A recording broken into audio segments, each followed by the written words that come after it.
እንዴት አመሻችሁ? እንደያላችሁበት አካባቢ ይሰማችኋል? ይሰማል? የሚሰማ ከሆነ እስኪ ምልክት ስጡን። መልካም። እንዴት ናችሁ? እንዴት ሰነበታችሁ? እንዴት ከረማችሁ? ሁሉ ሰላም እንደሆነ ተስፋ አደርጋለሁ። ያው መቼም እንግዲህ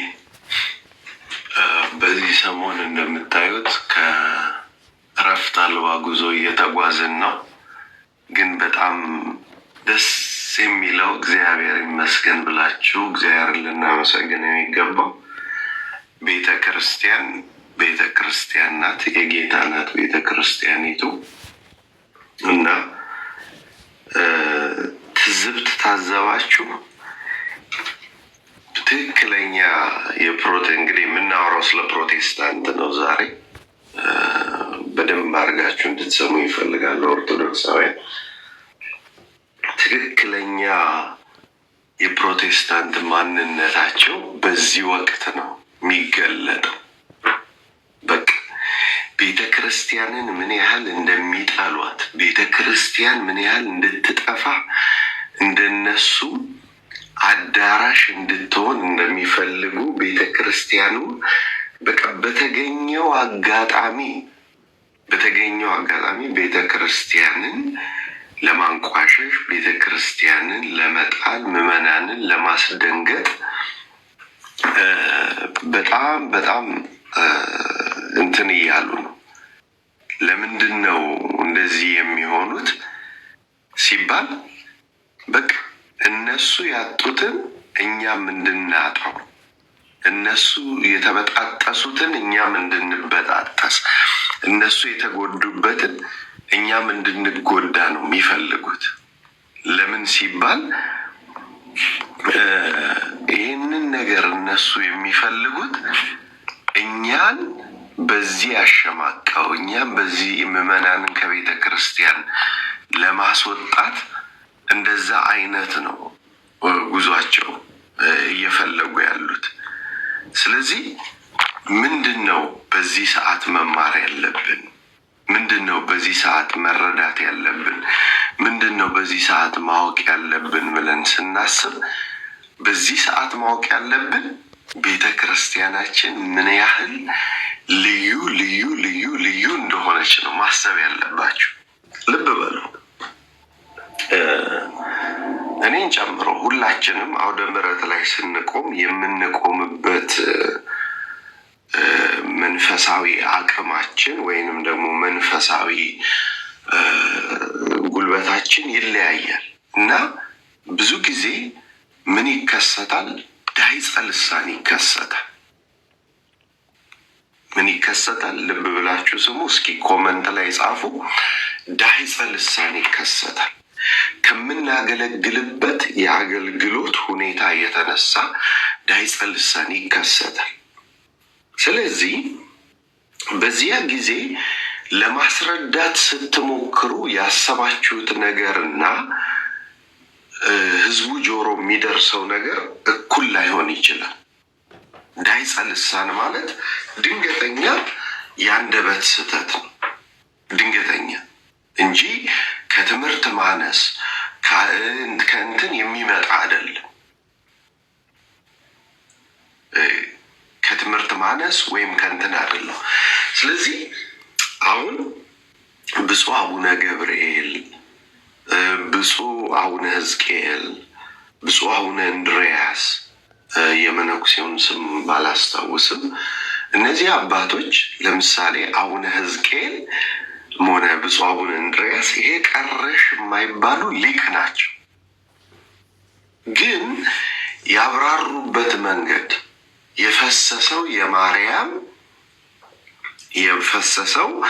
የማርያም ደም ነው፣ የተቆረሰው የማርያም ስጋ ነው ሲሉ ይሄ ጠፍቷቸው የሩቅ ብእሲ ነገር መሆኑ ጠፍቷቸው ወይንም ደግሞ እንትን ብለው አይደለም ይህንን የተናገሩት። የተናገሩት ጠፍቷቸው አይደለም። ልብ በሉ።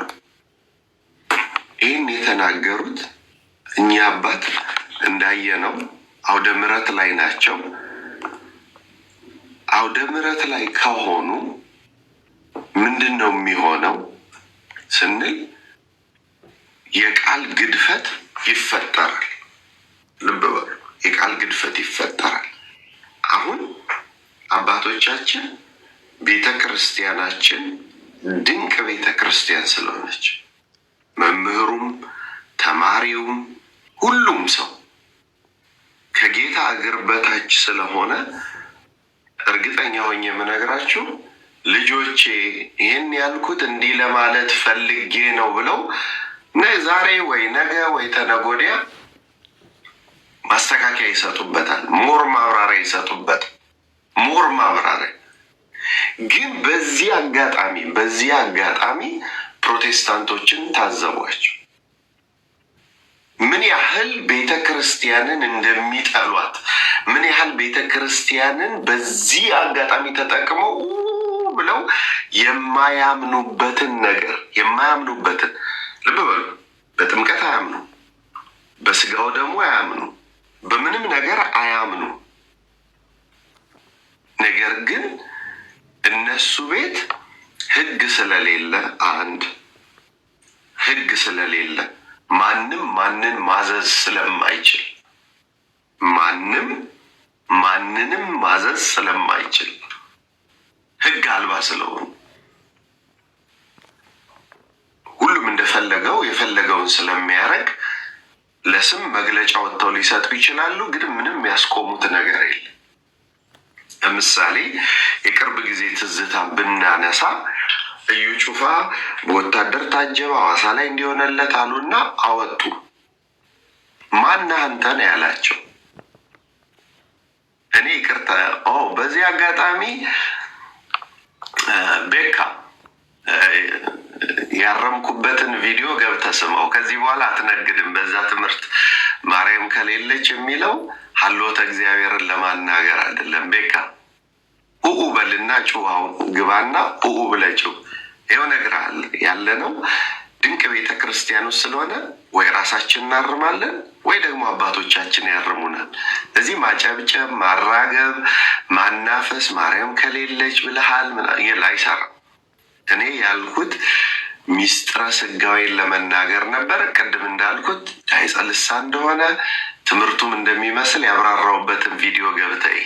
እኛ መናፍቃን አይደለም፣ አንክድም። ስንሳሳት ተሳስተናል፣ ስናስተካክል ተስተካክለናልና። ስለዚህ ቤካ እድሜህንም ጊዜህንም አጨርስ፣ እንደዚህ አይነቱን ወሬ በማራገብ ማለት ነው።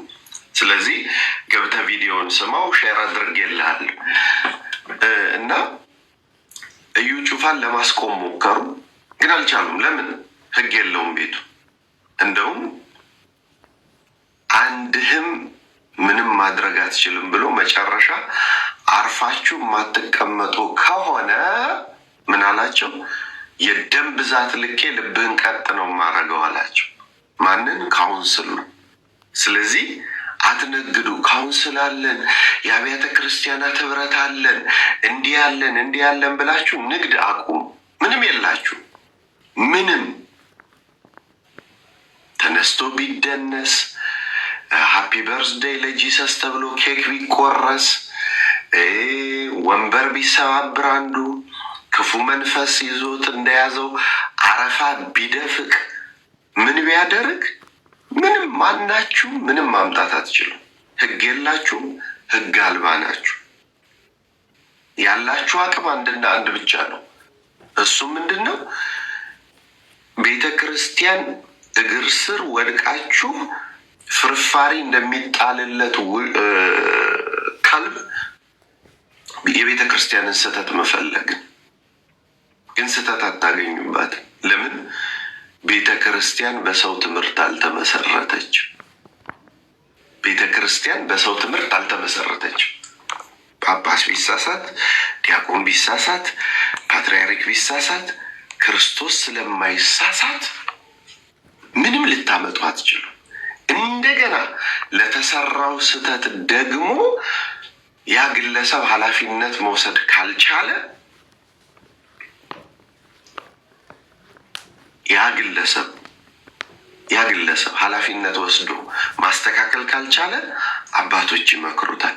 ከዚያ በኋላስ ያለበት ቦታ ይመከራል። ከዚያ በኋላስ ቤተ ክርስቲያን ሊቃውንት ተወክላ ትመክረዋለች። ከዚያ በኋላስ ቅዱስ ሲኖዶስ ጋር ይቀርባል። ከዚያ በኋላስ ቤተ ክርስቲያን እኔና አንተ መንገዱን ያቅናል ብላ መንገዷን ትለያለች። ስለዚህ ምንም እንቅልፋችሁን አጣችሁ። በስመ አብ አቤት ሙሉ ሌሊት እንግዲህ እኛ ጋር ኢትዮጵያ ሲተኛ እኛ ጋር ሰዓቱ ገና ስለሚሆን የገቡት ላይቭ የቆራረጡትና የሰሩት ቪዲዮ ምን ነካቸው አባቶቻችሁ፣ ምን ነካቸው መምህራኖቻችሁ?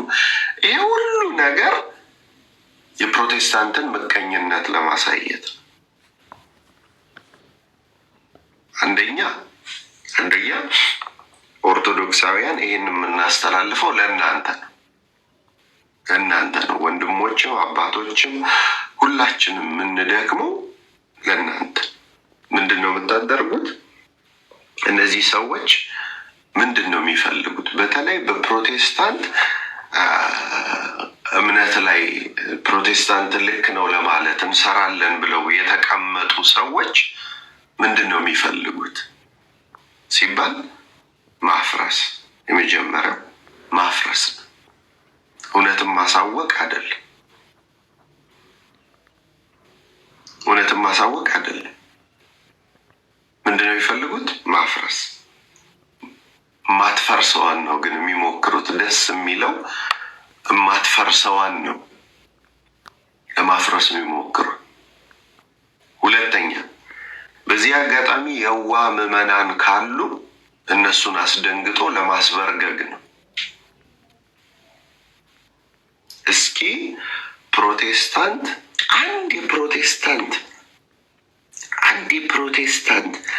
አገልጋይ የኦርቶዶክስን ስም ሳይጠራ ላይቭ ገብቶ ይውጣ። አንድ ገብቶ ላይቭ የእኛን ቤተክርስቲያን ስም ከኛ ቤተክርስቲያን ስህተት ከኛ ቤተክርስቲያን ነገር ሳይፈልግ ይውጣ እስቲ። ኦር ደግሞ መጽሐፍ ቅዱስ እናምናለን ካሉ መጽሐፍ ቅዱስን እስኪ እንደተጻፈ ይቀበሉ። እንደተጻፈ ይቀበሉ። ልብ በሉ። ዲያብሎስ ውሸታም ስለሆነ ኢየሱስ ክርስቶስን ምን እንደጠየቀው ተመልከቱ። ይህም መንግስት እሰጥሃለሁ ወድቀህ ብትሰግድልኝ፣ ይህን ድንጋይ ዳቦ አድርገህ እንብላ ብሎ ውሸቱን ይደረድራል። ዲያብሎስ። ታዲያ ዲያብሎስ አንድ እውነት አለው። እንደፈለገ ጠባዩን አሳምሮ ቢቀርብ የለው።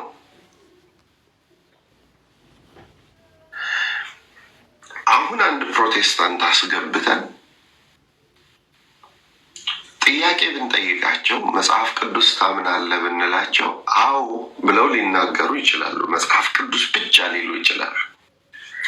ከዛ በወልድ ያመነ በልጁ የሚያምን የዘላለም ሕይወት አለው። ልብ በሉና ስሙ። በልጁ የሚያምን የዘላለም ሕይወት አለው ብንለው አሜን ሃሌሉያ ይላል። ያመነ የተጠመቀ ይድናል፣ ከውሃና ከመንፈስ ካልተወለድክ የእግዚአብሔር መንግስት አትወርስም ብንለው ግን መንፈሱ ልክ ነው፣ ውሃዋን ግን እንተርጉማት ይላል። መንፈሱ ልክ ነው፣ ውሃዋን ግን እንተርጉማት ነው የሚል። ስለዚህ መጽሐፍ ቅዱስን እንኳን ሙሉ ወንጌል ብለው ስም ለራሳቸው ሰጥተው በፍጹም አያምኑም። ስለዚህ በዚህ ሰሞን ስለተከሰቱት ነገሮች ወንድማችን አኬ ልደተ ቃል ማብራሪያ ሰጥተውበታል። እሱም ቪዲዮ ኮፒ ሼር አድርጉ። ከዛ በተረፈ ግን በመናፍቃን በካህዲ መናፍቅ ማለት ተቃዋሚ ማለት ነው። የክርስቶስ። ስለዚህ በመናፍቃን በየትኛውም ነገር አትደናገጡ። ምክንያቱም የእነሱ ህይወት ስሜት ያለ ቦታው ብቻ ነው። በስሜት የሚነዳ ኢዮባም ሰርቷል። መልካም በስሜት የሚነዳ ነው። በስሜት የሚነዳ። ስለዚህ እያንዳንዳቸው ኦርቶዶክሳውያን ቤተ ክርስቲያንን ሳትረዱ፣ አባቶች ሊሉ የፈለጉትን ሳትረዱ እንትን እንዳትል። እንደነገርኳችሁ አውደ ምሕረት ላይ የሚቆም ሰው ሁል ጊዜ በጣም አብዝቶ ካልተጠነቀቀ ወይንም የተናገረውን ቃል ሙሉ ማብራሪያ ካልሰጠ ምንድን ነው የሚሆነው? ዳይጸ ልሳን ይፈጠራል። ወይም ሊለው የፈለገውን ሀሳብ በደንብ አድርጎ ደግሞ ብሬክዳውን አድርጎ ከፋፍሎ ካላስረዳ ይቀዳል፣ ይቆረጣል፣ ኤዲትም ሊደረግ ይችላል። ግን የምነግራችሁ ደስ የሚለው ነገር እኛ ኦርቶዶክሳውያን ነን።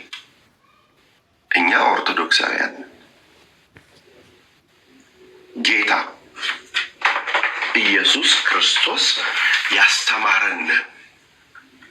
ኢየሱስ ክርስቶስ ቅዱስ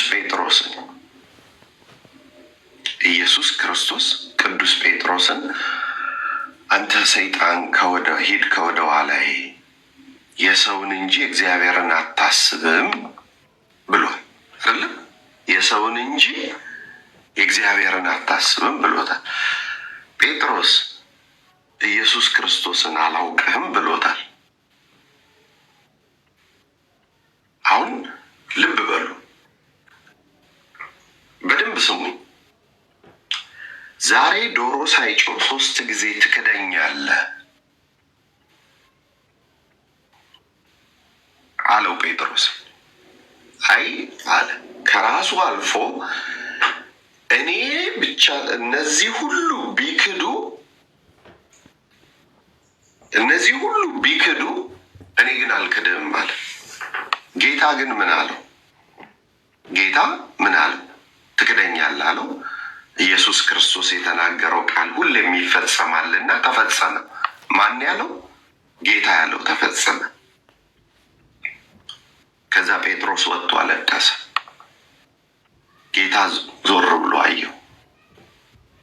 ከዛስ ከትንሣኤ በኋላ ስምዖን ልጅ የዮና ልጅ ስምዖን ጴጥሮስ ወይ ትወደኛለህ ብሎ ካረጋገጠ በኋላ በጎቼን ጠብቅ፣ ጠቦቶቼን ጠብቅ፣ ግልገሎቼን ጠብቅ ብሎ ለካደው የመንግስተ ሰማያት መክፈቻ ቁልፍ ሰጠው።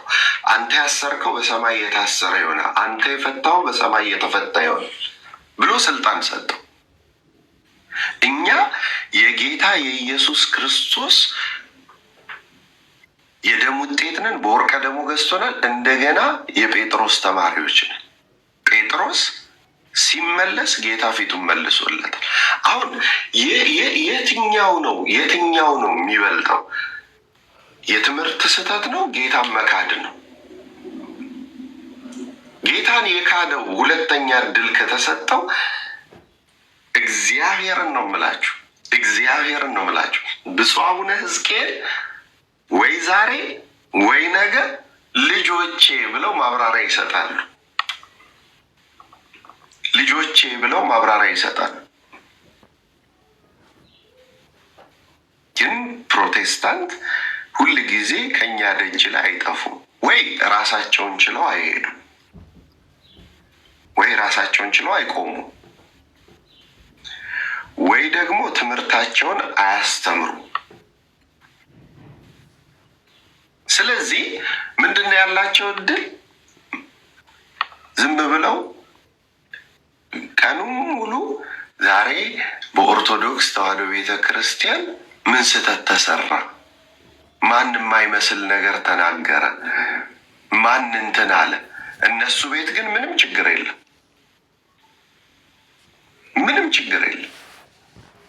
ምንም አይነት ስህተት ቢፈጠር ምንም ችግር የለም።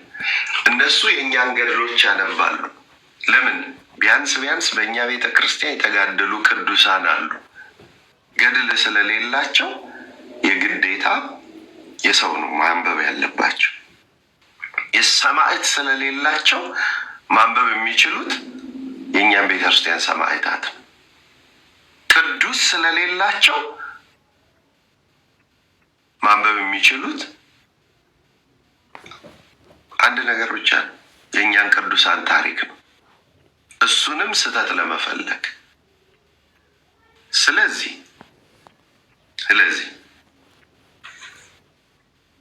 እያንዳንዳችን ኦርቶዶክሳውያን በዚህ ሌሊት በዚህ ጀንበር ልነግራችሁ ፈልገው አቡነ በርናባስ የሆነ ነገር ተናገሩ ብለው ምን ሆነ?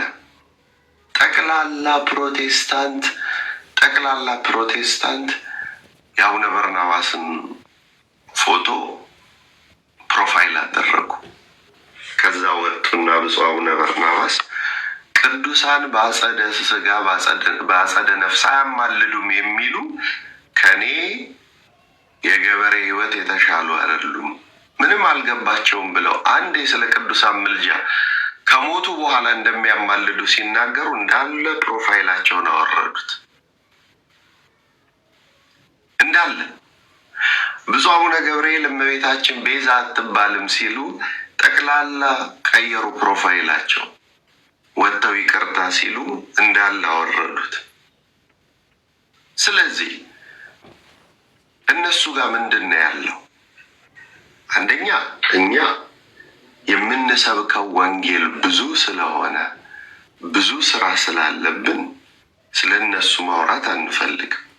ግን ትክክለኛ ከዚህ ቤተ ክርስቲያን የወጡ ሰዎች ትክክለኛ ሰዎች ምንድን ነው የሆኑት? አሁን የሚደረገውን አይተው ምንድን ነው የጻፉት? ምንድን ነው ያስቀመጡት ብለን ስናይ በደንብ ማንበብ ይቻላል። የማይገለጥ የተሰወረ የለም። የማይገለጥ የተሰወረ የለም። እንኳን በዚህ ሁሉ ነገር በሚሆንበት ሰዓት ይቅርና በድሮውም ዘመን ሁሉም ነገር ተጽፎ ተቀምጧል። ስለዚህ አንዴ መዝሙር ከፍትላችኋለሁ፣ ኮፒ ሊንክ አድርጉ እና መጽሐፉን ላምጠው። ትክክለኛ ፕሮቴስታንት ሆነው ከኦርቶዶክስ ወጥተው አዩትና ሰዎቹ አሁን የት ነው ያሉት? ምን ብለው ጻፉ? ፕሮቴስታንት ምንድን ነው ብለን ስንል የተባረኩ እውነት የሚናገሩ ሰዎች፣ እውነትን እንደ እውነትነቷ የሚያስቀምጧት ሰዎች የጻፉት መጽሐፍ አለ። ገድልም ባይኖራቸው የተጻፈ እውነት አለ። እሱን እናነባለን። እስኪ ልቦና ከገዙ ማለት እንጂ እኛ አባቶቻችን አይሳሳቱም ብለን አናቅም።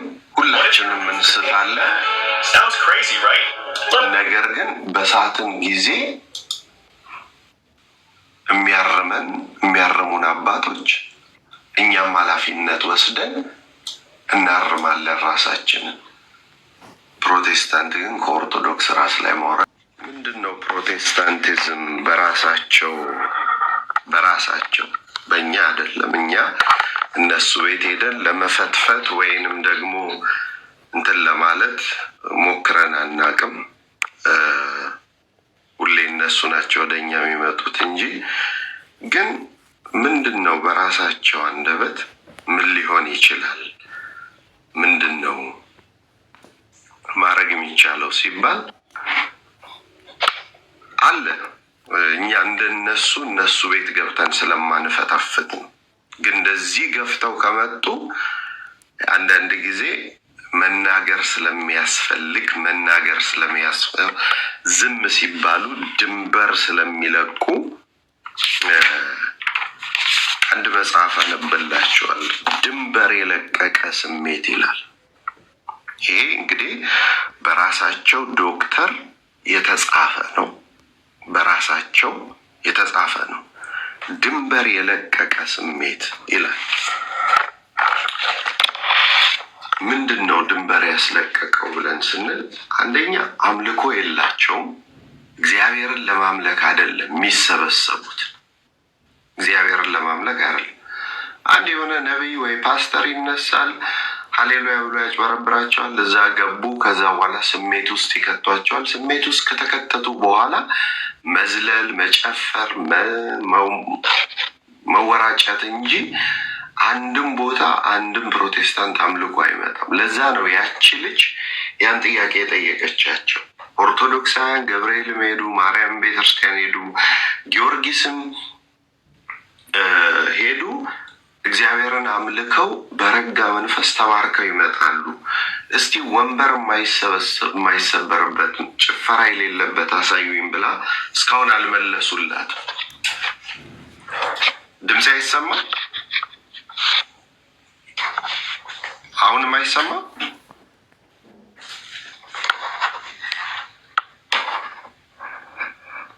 ይሰማል? እሺ። ስለዚህ ይሄ ጸሐፊ ምንድን ነው ያለው? ድንበር የለቀቀ ስሜት ይላል። ድንበር የለቀቀ ስሜት በደንብ አድርጋችሁ ስሙ። ማንኛውም ክርስቲያን በሕይወቱ የሚያዝንበትና ተስፋ የሚቆርጥበት ጊዜ አለ። በዚህ ልክ ስሜቱ እንደ ሁኔታው ይለዋወጣል። በረጅሙ መንፈሳዊ ጉዞ ስሜቱ ይለዋወጣል። በስሜት ደህንነት እንዳላገኘን ሁሉ በስሜት የክርስትናን ሕይወት መኖር ስለማንችል ይህን ያህል ስለ ስሜታችን መጨነቅ የለብንም። መንፈሳዊ ጉዟችንን መጓዝ ያለብን በእምነት እንጂ ስሜታችን እየተከተልን መሆን የለበትም። ጥሩ ስሜት የሚሰማን ከሆነ በጣም ጥሩ ነው፣ እግዚአብሔር ይመስገን። ከሌለን ደግሞ ስለ ስሜታችን ሳንጨነቅ በእምነት እግዚአብሔርን እያመሰገንን በመታዘዝ እንኑር። ተጨባጭነት ባለው በእግዚአብሔር ቃል የተመሰረተ እምነት ደስታና በረከት የሞላበት ሕይወት ነው። በፈተና ውስጥ ስናልፍ የደስታ ስሜት በውስጣችን ባይሰማን እግዚአብሔር ጨርሶ የተወን መስሎን ተስፋ እንቁረጥ። እንደማይተውን በቃሉ ተስፋ የገባልን አምላክ እንጠብቅ እንጂ በሚለዋወጠው ስሜታችን ላይ አናተኩር አለ። በሚለዋወጠው ስሜታችን ላይ አናተኩር። የመንፈሳዊ አቋማችን የተመሰረተው በስሜታችን ላይ ከሆነ ስሜታችን የሚያዘንን ለማድረግ በቀላሉ እናስባለን። የስሜታችን ግፊት ኃይለኛ ከሆነ ድርጊታችን ከእግዚአብሔር የሰጠን አእምሯችን እንድንጠቀም አያደርግም። ብዙ ጊዜ ስሜታችን ከመስመር እንዳስወጣን የምናውቀው የስሜቱ ኃይል ትንሽ ጋብ ሲልልን ብቻ ነው ካለ በኋላ ቀኑ እሑድ ነው። ጊዜው ከሰዓት በኋላ 9 ሰዓት ገደማ ነው። በአብዛኛው አብያተ ክርስቲያናት የ9 ሰዓት የአምልኮ ጊዜ የተለመደ ይሁን እንጂ ለዚያች ቤተ ክርስቲያን ግን የሰንበት የአምልኮ ሰዓት ነበር። ቤተ ክርስቲያኒቷ ትንሽ ከመሆኗ በላይ ዙሪያዋ የተሰራው በቆርቆሮ ስለሆነ የውጭው ሙቀት በኃይል ትስባለች። በዚህ ዕለት እንደተለመደው ለአምልኮ የመጡ ብዙ ሰዎች ተጣበው ሲቀመጡ፣ ከውስጥ መቀመጫ ያላገኙት ደግሞ ፀሐይሉ ኃይለኛ ቢሆኑ ከውጭ ቆመው የአምልኮቱን ፕሮግራም ይካፈሉ ነበር። በዚያች አነስተኛ ቤተ ክርስቲያን ውስጥ የመንፈስ ቅዱስ እንቅስቃሴ በግልጽ ይታይ ስለነበር ብዙዎች ቃሉን ተጠምተው ለመስማት ይመጡ ነበር። የተማሩ፣ ያልተማሩ፣ ወጣቶች፣ ሽማግሌዎች ተሰብስበዋል። የዕለቱ መርሃ ፕሮግራም በጉባኤ መዝሙር ተጀመረ። ህዝቡ ለአምልኮቱ እየተፍታታ መጣ።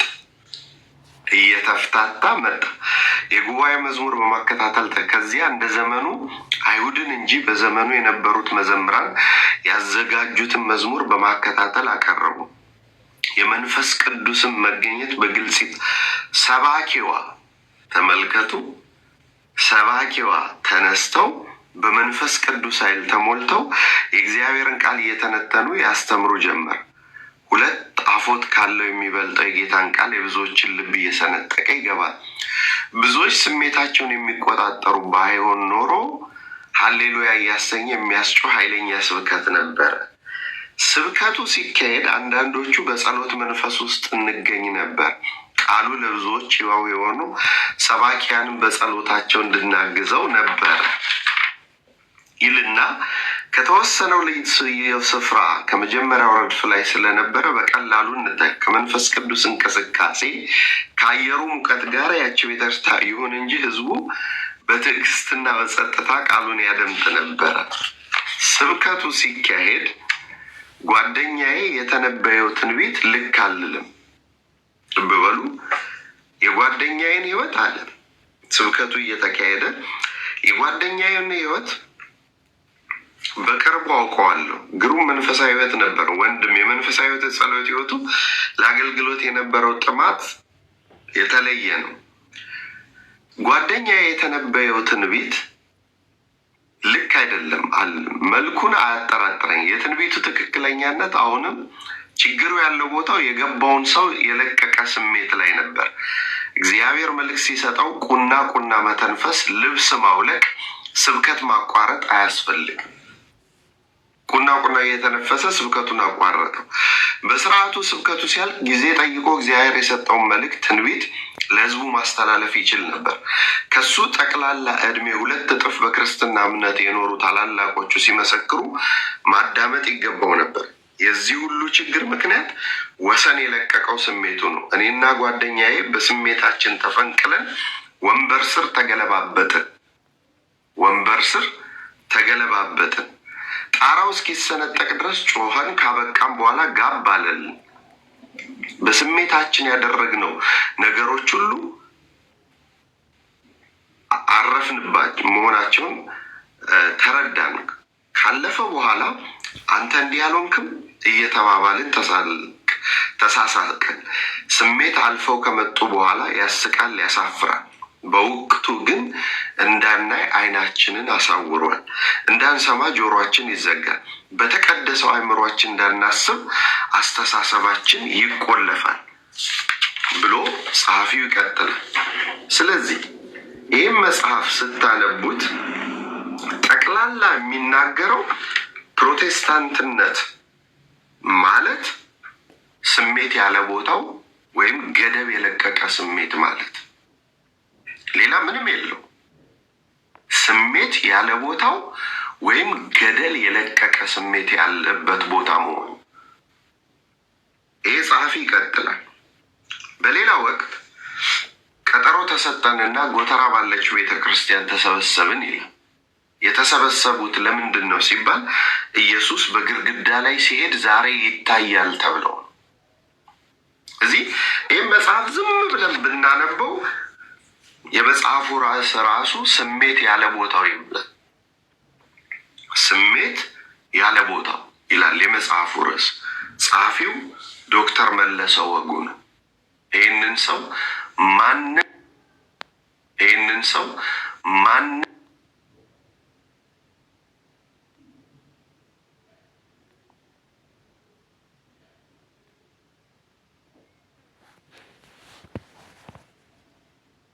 ከራሳችን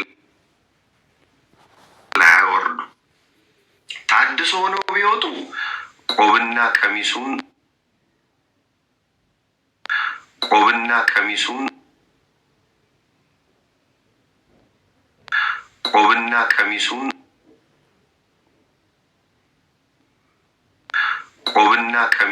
ክርስቲያን ከሌለች ምንም ህይወት የላቸው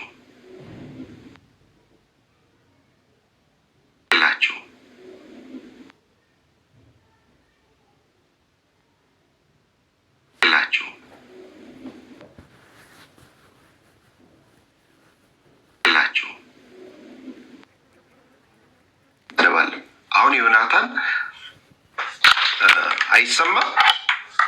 አይሰማችሁም?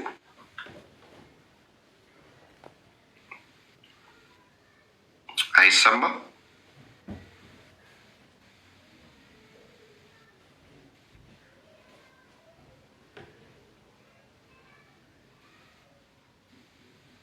የሚሰማ ከሆነ እስኪ አንዳንድ ይሰማል ብላችሁ ጻፉልኝ።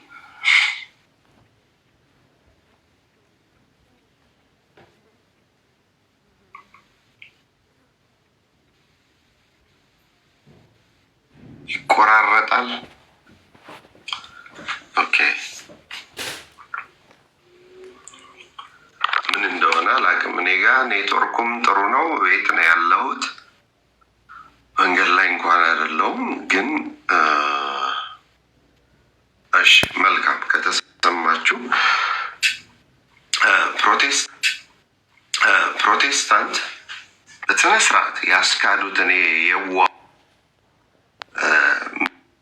ምንም መጽሐፍ ቅዱስ ሳያውቅ ኦርቶዶክስነትን ሳያውቅ የወጣውን ህዝብ አስክዶ ለመቆየት የግዴታ ቀን በቀን እግር በእግር እየተከታተሉ ከዚች ቤተ ክርስቲያን ላይ ስህተት መፈለግ አለባቸው።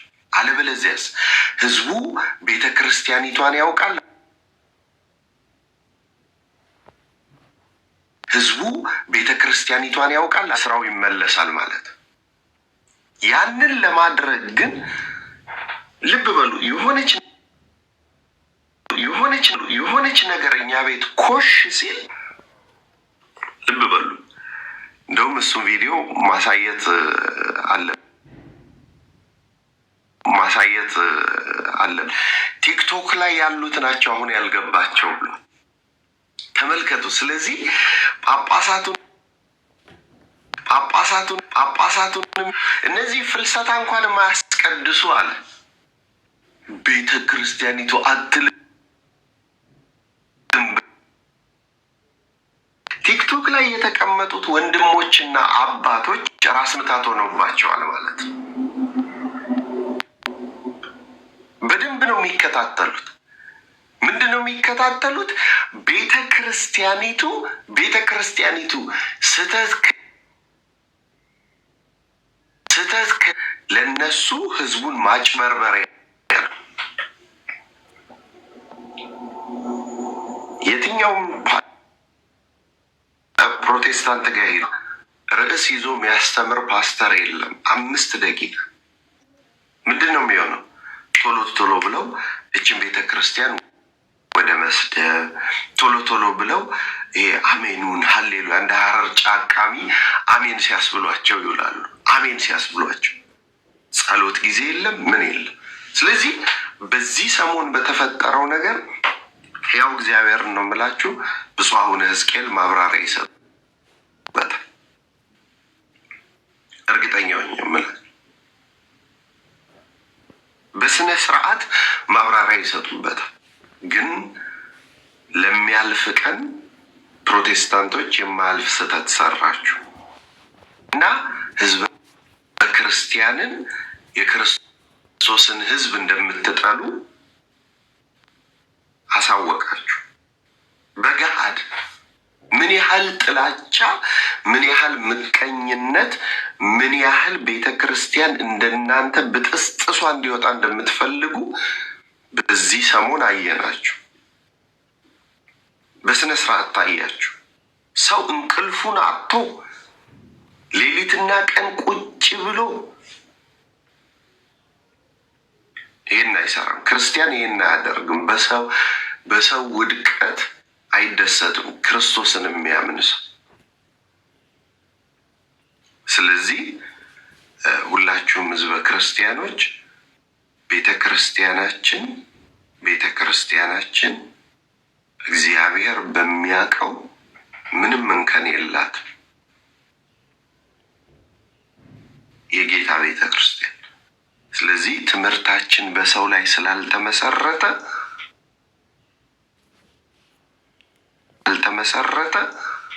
ትምህርታችን በለገውን ቢል ቤተ ክርስቲያኒቱ የማረም መብት ስላላት፣ የማስተካከል መብት ስላላት እሷን የሚወክሉት በጠቅላላ ስለሚታዘዟት ስለሚሰሟት ሁላችንም ብፁዕ አባታችን ጋር እንደውላለን። ቅዱስ ሲኖዶስም ያነጋግራቸው፣ ብፁዓን አባቶችም ያነጋግሯቸዋል። እኛ ቤት ሁሉ ነገር በፍቅር ነው። ሁሉ ነገር በፍቅርና በትህትና ነው። ስለዚህ አባቶቻችንን ድምፃቸውን ደግመን እንደምንሰማ ቃል እገባላችኋለሁ። እግዚአብሔር ከኛ ጋር ስለሆነ ቤተ ክርስቲያን የበላይ ስላላት ሕግ ስላላት የሥርዓት ቤት ስለሆነች የጌታ ቤተ ክርስቲያን ስለሆነች መናፍቃኑን ታዘብናችሁ። የፈለጉትን ቆራርጠው ይለጥፉ። የማርያምን ስጋ ነው ለካ የምትቆርቡት። የፈለጉትን ይበሉ፣ እንደፈለጉ ይቆራርጡት። ያ የአውደ ምሕረት ላይ ስብከት ነው እንጂ እምነታቸውን አይደለም የገለጡት። ለማስረዳት ባለፈው ለተደረገው ነገር አሻሽዬ መልስ እሰጣለሁ ብለው የተፈጠረ ዳይጸ ልሳን ነው። ስለዚህ ቤተ ክርስቲያን ተሳሳተች የሚባለው 2000 ዓመት ሳይቀየር የኖረው ትምህርቷ የተቀየረለት 2000 ዓመት ሚስጥረ ሥላሴ፣ ሚስጥረ ጥምቀት፣ ሚስጥረ ስጋዌ፣ ሚስጥረ ቁርባን፣ የትንሣኤ ሙታን ነገር የተቀየረለት የዛን ጊዜ ነው ቤተ ክርስቲያን ሌላ የምትሆነው። እስከዛ ድረስ ግን ፕሮቴስታንቶች እስቲ እንደው ከመጣችሁ 60-70 ዓመትም ቢሆን አንድ ቀን ራሳችሁን ቻሉና ቁሙ። ፕሮቴስታንት ተከታዮች ደግሞ ፓስተሮቻችሁን ቁጭ ብላችሁ እነሱ እየቆራረጡ የሚሰጧችሁን ከቤተ ክርስቲያን የሚወጣውን ስህተት ሳይሆን ቁጭ ብላችሁ እስቲ እንትን በሉ፣ ታዘቧችሁ። ንስሐ ግቡ ብለዋችሁ ያውቃሉ? የኢየሱስ ክርስቶስ ደም ከኃጢአት ያነጻችኋልና የክርስቶስ ስጋ የክርስቶስ ደም ያስፈልገዋል ብሏችሁ ያውቃሉ? ሊሉም አይችሉም። ምክንያቱም ክህነት ፕሮቴስታንት ውስጥ የለም። ክህነት የሚባል ነገር ከየት ያመጡት? ካህን የሚባል ነገር የላቸው። ማንም ተራ ተነስቶ ነው ማንም ተራ ጎረምሳ ተነስቶ ከየትም ተነስቶ በማግስቱ እስቲ እንደው ታሪክ ያሉትን ፓስተሮቻችሁን እንያቸው። ፓስተር ዳዊት በሉ፣ ዮናታን በሉ፣ እነዚህ ገነው የወጡ ፓስተሮቻችሁን እስኪ ከ10 ዓመት ከ20 ዓመት እዩ ጩፋ በሉ እስቲ በሉ፣ ሂዱና ቪዲዮን ይሁ እስኪ አንድ እስልምናን ሰብኮ ከኦርቶዶክስ እንደማይወስድ ፕሮቴስታንት አንድ ፕሮቴስታንት ሰው ኢየሱስ ክርስቶስ እንደዚህ ነው ብሎ ሰብኮ አልወሰድም። ምን አድርገው ፓስተሮቹ ጠቅላላ አዳራሻቸውን የሞሉት ኦርቶዶክስን ሰድበው። አስታውሳለሁ ፓስተር ዳዊት ሲነሳ መጀመሪያ እስኪ ማርያም ታማልዳለች የሚል ከመጽሐፍ ቅዱስ አምጣና ሳይ ያዌ ገብረ መንፈስ ቅዱስ ገዳም ግቡ አትበሉን፣ ገዳም ግቡ አትበሉን፣ ገዳም ግቡ አትበሉን።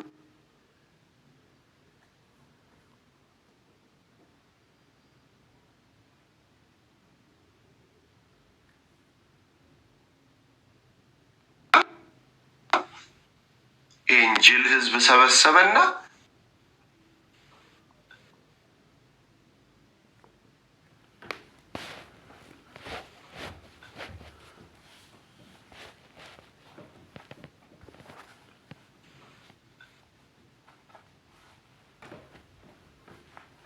ወጡ ተሳድቦ፣ እዩ ጩፋ ተሳድቦ።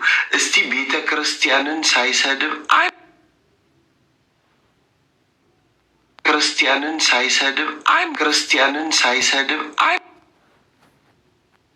ክርስቲያንን ሳይሰድብ አይነት ስህተት ይሳሳታሉ ብለን አናምንም። የሆነው አውደ ምሕረት ላይ ስለሆነ ምዕመናኑ ስላዘነ ምዕመናኑን ለማጽናናት ግን በደንብ ያላብራሩትን ቃል ነው የተጠቀሙት። በእርግጠኝነት ሆኜ የምነግራችሁ ሊሉ የፈለጉት ያ የነሳው ስጋ የክርስቶስ ስጋ የእሷ ስጋ ስለሆነ ያንን መከራ፣ ያንን ሐዘን፣ ያንን እሱ ሲቸነከር ስጋው የእሷም ስለሆነ አብራ ተቸንክራለች። አብራ በነፍሷ ሰይፍ ያልፋል። ዳይጸ ልሳን ሁላችንንም አጋጥሞናል። በአገልግሎት ዘመን ሁላችንም አጋጥሞናል። ስለዚህ ምንም አባቶቻችሁ ምንም አቡነ ሕዝቅኤልን ምን ያህል ሊቅ እንደሆኑ ምን አይነት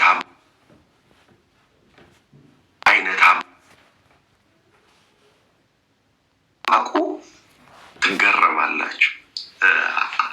አንድ ታሪክ ልንገራችሁ። እኔ ከአቡነ ሕዝቅኤል ጋር ያለኝን ታሪክ ማለት ነው። እዚህ አሜሪካ ላይ እውነተኛ ታሪክ ነው። ራሴን እንዴት እንዳረሙኝ ላውም ንግስ በነበረበት ቀን ነው። ላውም ተራ ላይ 10-20 ሰው ሳይሆን ሙሉ ቤተክርስቲያን ህዝብ ባለበት ነው። እኔ ፕሮግራም መሪ ነበርኩና ብፁዕ አቡነ ሕዝቅኤል ሊያስተምሩ መጥተዋል። ይሄ ቀረሽ የማይባሉ ሊቅ ናቸው።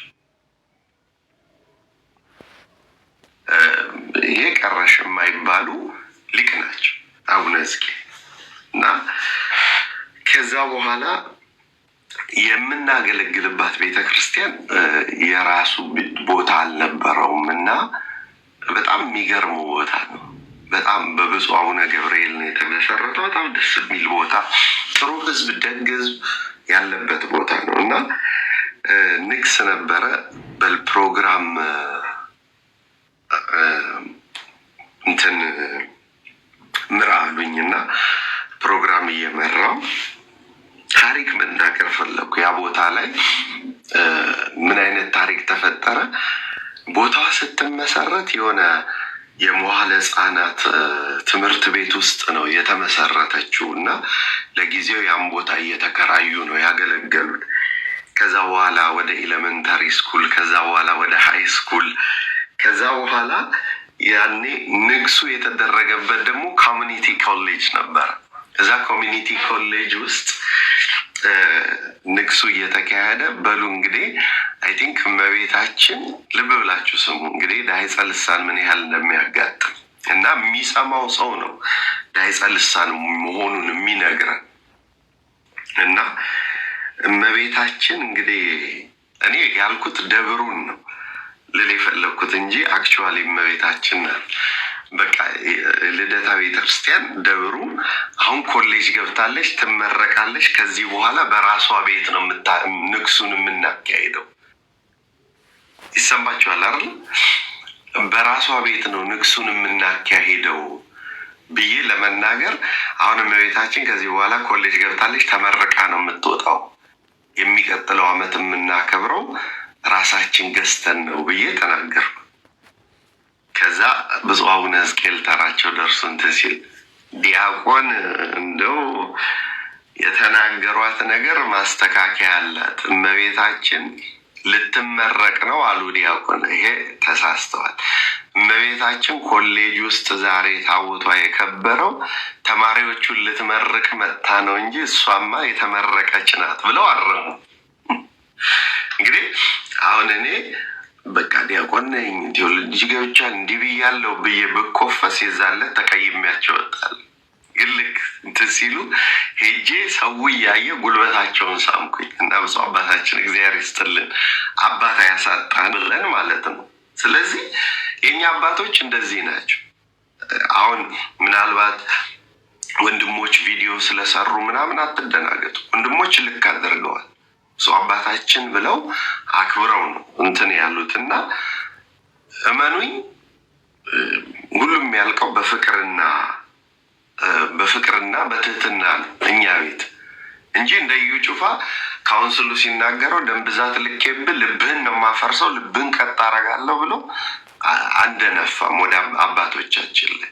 አሁን እነ መምህር በረከት እነ መላገነ ቀሲስ ዲበኩሉ እነ ሊቀ ሊቃውንት ቀለመወርቅ እዚህ ቲክቶክ ላይ የሚመጡት አባቶች በሙሉ አሁን ሲሰባሰቡ ይጠይቋቸዋል። አባታችን ወጥተው ባርከው አስተካክለው መሆን የሚችለውን ሁሉ ያደርጋሉ። ስለዚህ በዚህ ምንም አትደናገጡ። ያልተማሩ ቢሆኑ ትምህርት አንሷቸው ከትምህርት ማነስ ቢሆን ኖሮ እንነግራችሁ ነበር። አንዋሽ አይ እኛ አባት እኮ ዝም ብለው ነው ጳጳስ የሆኑት ትምህርት አንሳቸዋል እንል ነበር ነው። እና አቡነ እንድርያስ እና አቡነ ሕዝቅኤል ከሞን ስንቱን መጽሐፍ ያገላበጡ ሊቃውንት ናቸው። ግን ከየዋህነታቸው የተነሳ ለህዝበ ክርስቲያን ለመናፍቃን አይደለም ያስተማሩት። ደግሞ ልብ በሉ ያስተማሩት ለመናፍቃን አይደለም፣ ለመናፍቃን አይደለም፣ ለህዝበ ክርስቲያን ነው። ለህዝበ ክርስቲያን ስለሆነ ህዝበ ክርስቲያኑ በይውህና ይረዳዋል፣ ይገባዋል። ምን ልል እንደፈለግኩ ይከብድ ብለው ነው እንጂ እንደሚከብደው ቢያውቁ ኖሮ ብፁዕ አባታችን ለአሁን በስብከት እንዴ አንተ የምናወራው እኮ ስለ ብፁዕ አቡነ ሕዝቅኤል አቡነ ሕዝቅኤል ተው ተው ተው። አንድ ሰው ፊታቸው አይቆምም። በጣም ደስ የሚሉ በጣም ልዩ አባት ናቸው። ስለዚህ ተረጋጉ ምዕመናን፣ በሰማችሁት ነገር። ወንድሞችም በጊዜው ቪዲዮን በመስራታቸው ጥሩ ነው፣ እንዲደርሳቸው ያደርጋል። ያ ደግሞ አባትና ልጅ ተነጋግሮ ቤተ ክርስቲያን መፍትሄ ትሰጣለች ማለት ነው። ግን በዚህ አጋጣሚ ደግሜ የምናገረው መናፍቃን ትዝብት ላይ ወደቃችሁ፣ ትዝብት ላይ ወደቃችሁ። በጣም በጣም ታዘብናችሁ፣ በጣም በጣም ታዘብናችሁ።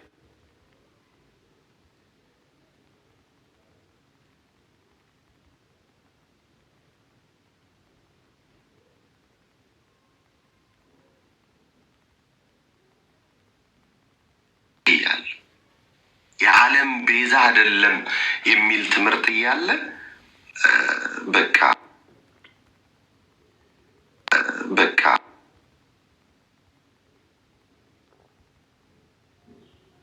በቃ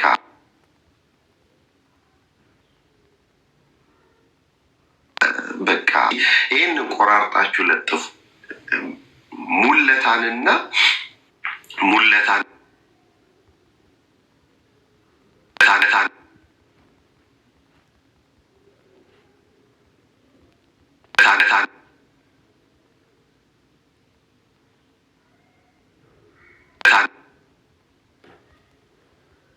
ራሱ ነው የተናገረው። እኔና በእኛ ቸርች ሁለት ፓስተሮች አሉ።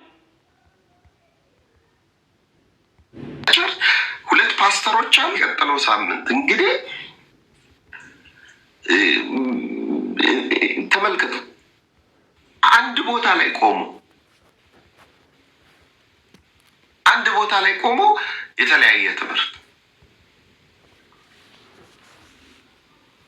የተለያየ ትምህርት ቢኖር ባስገባው ደስ ይለኝ ነበር። ስለዚህ በጋሻው አብ ወልድን ተኩሶ ገደለው ብሎ አብን ነፍሰ ገዳይ አድርጎ አውርቶ ምን አላችሁ? ምንም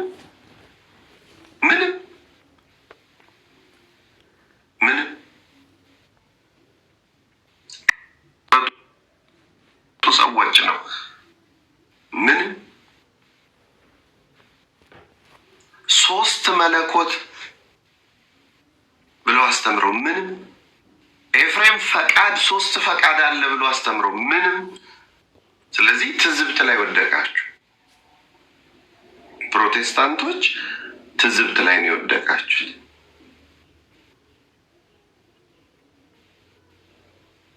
ስለዚህ የቤተ ክርስቲያን ልጆች አባቶች ብፁዕ አባታችንን ያወራሉ። እስከዛው ምን እናድርግ?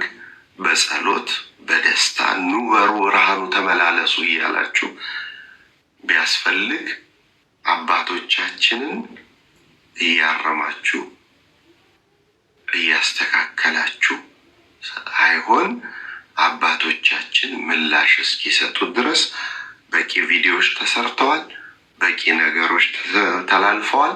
ብፁዕ አባታችን ጋር ይደርሳል። ያ ደርሶ ብፁዕ አባታችን ቡራኪያቸውን መጥተው እስኪሰጡን ያሉበትን ማብራሪያ እስኪሰጡ ድረስ በትዕግስት እንጠብቅ። ሌላው ነገር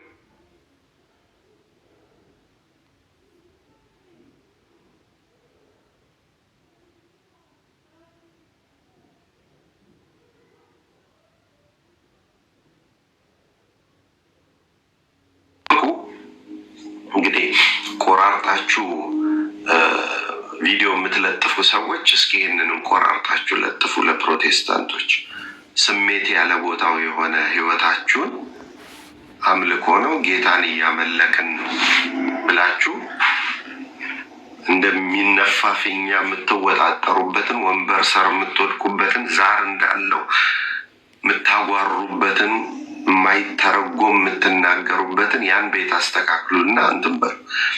ቤት አስተካክሉና እንትን በሉ። እውነት ጌታን የምትሰብኩ ከሆነ ደግሞ እስቲ ስበኩ ጌታን። እስኪ መጽሐፍ ቅዱስ ክርስቲያን ስም ላይ ውረዱ። እስቲ ለአንድ ቀን ኦርቶዶክስ ሳትሉ ዋሉ እና እንያችሁ እስቲ ማን እንደሚሰማችሁ ማን እንደሚከተላችሁ። እስቲ ለአንድ ቀን ሰው ከዛ ወጥቶ ወደዚህ ሲመጣ እንኳን ቁጭ ብላችሁ ሐሜት፣ ትንቢት መናገር። እስቲ እርስ በርሳችሁ ተነጋገሩ። አንዱ ጥምቀት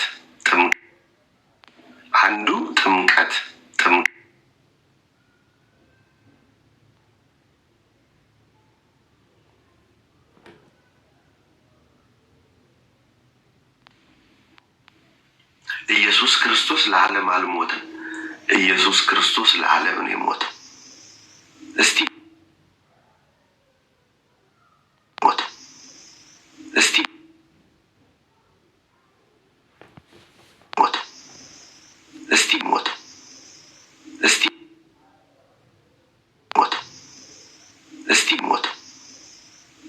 ኦርቶዶክሳውያን ይህን ጥቅስ ኮመንት ላይ ጻፉልኝ። 3 ጥቅስ ጻፉና ነገራችን ነው። ኤፌሶን 2:20 ስለ ኦርቶዶክስ ሲጠይቃችሁ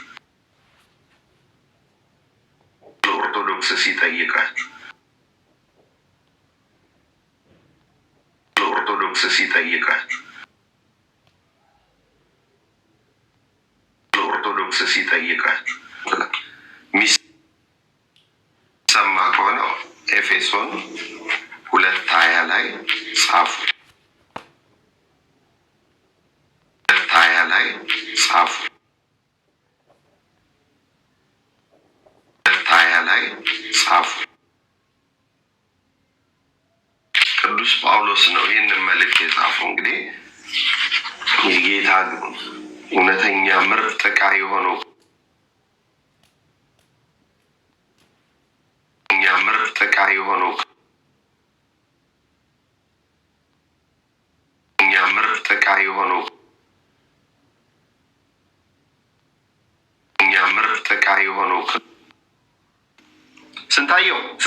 ስንታየው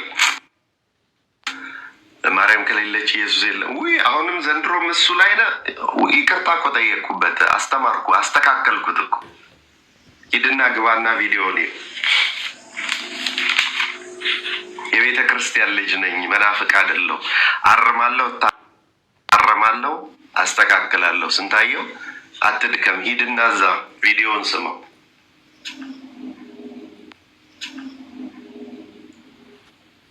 ሂድና ኦርቶዶክስ እንደዚህ ናት። ኤፌሶን 2:20 ላይ እንደዚህ ይላል፣ በነቢያትና በሐዋርያት መሰረት ላይ ታንጻችኋል። የማዕዘኑ ራስ፣ ልብ በሉ፣ የማዕዘኑ ራስ ድንጋይ ክርስቶስ ኢየሱስ። የማዕዘኑ ራስ ድንጋይ ክርስቶስ ኢየሱስ ነው። የማዕዘኑ ራስ በእርሱ ሕንፃ ሁሉ እየተጋጠመ በጌታ ቅዱስ ቤተ መቅደስ እንዲሆን ያድጋል። በእርሱም እናንተ ደግሞ ለእግዚአብሔር መኖሪያ ለመሆን በመንፈስ አብራችሁ ትሰራላችሁ። እኛ በመንፈስ የተሰራን የኢየሱስ ክርስቶስ ራሷ የሆነላት ቤተ ክርስቲያን ልጆች። እዛው ኤፌሶን 4 ላይ ቁጥር 5 አንድ ጌታ፣ አንድ ሃይማኖት፣ አንድ ጥምቀት። ያለን አንድ ጌታ ነው፣ ሺህ ጌታ የለንም። ያለን አንድ ሃይማኖት ነው፣ ሺህ ሃይማኖት የለንም።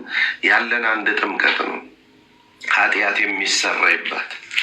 በመጨረሻ 3ኛው ጥቅሳችን የማቴዎስ ወንጌል ላይ እንሄድና ኢየሱስ ክርስቶስ ያለውን አንብበን ነገራችንን እንጠቀልላለን። የማቴዎስ ወንጌል ምዕራፍ 16 ቁጥር 17 የዮና ልጅ ስምዖን ሆይ በሰማይ ያለው አባቴ እንጂ ስጋና ደም ይህንን አልገለጸልህም። ብፁዕ ነህ። ኢየሱስ ክርስቶስ የእግዚአብሔር ልጅ እንደሆነ የገለጠላት ለቤተ ክርስቲያን ስጋና ደም አይደለም፣ የሰማይ አባትን። እኔም እልሃለሁ አንተ ጴጥሮስ ነህ፣ በዚህች ዓለት ላይ ቤተ ክርስቲያኔን እሰራለሁ፣ የገሃነም ደጆች አይችሏትም። የመንግስተ ሰማያን መክፈቻ እሰጥሃለሁ። በምድር የምታስረው የታሰረ ይሆናል፣ በምድር የምትፈታው ሁሉ በሰማይ የተፈታ ይሆናል። ያን ጊዜ እርሱ ክርስቶስ እንደሆነ ለማንም እንዳይናገሩ ደቀ መዛሙርቱን አዘዛል።